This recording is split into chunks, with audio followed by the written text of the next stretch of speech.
This question states, for an element with all 6 components of stress equal to 100 megapascals, use the invariance of the eigenvalue problem to find the maximum principal stress sigma 1.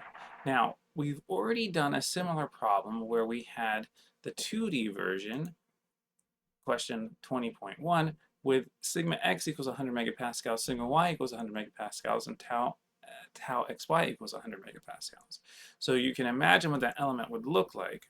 100, 100, and 100. And this is 2D. The other stresses were equal to 0.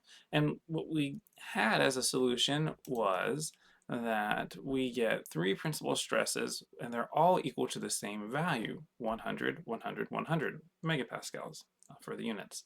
So this is kind of an interesting result, interesting property that if you're giving the state of stress in 2D with all the same sigma value for the two principal, well, the two normal stresses and the shear stress, you're going to get principal stresses in all 3 directions equal to whatever that value might be.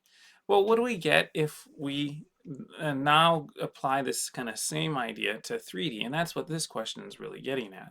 So now sigma x, sigma y, sigma z, tau xy, tau xz, tau yz are all equal to 100 megapascals.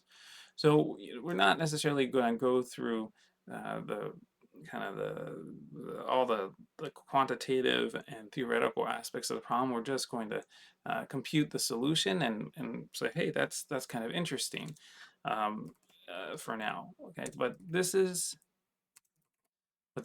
how we would enter that state of stress into the code and into solving for the roots or into solving the eigenvalue problem.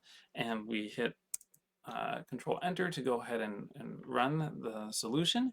And we get the following. We get something very close to 0, something equal to 300, and something very close to 0. And then if we use the solver, we get 300, 0, 0. So this problem is a little bit different. We actually get a state of principal stress with only one normal stress, okay? And that normal stress is equal to 3 times the value of whatever we put in for all the states of stress. So this is kind of another interesting result. We don't go into the theory or the reasoning right now of why this is the case, but if you were ever given this problem, you don't even have to run the eigenvalue problem in code. Might be good for your good to know file. All right, well, thank you, and I hope you find this video useful.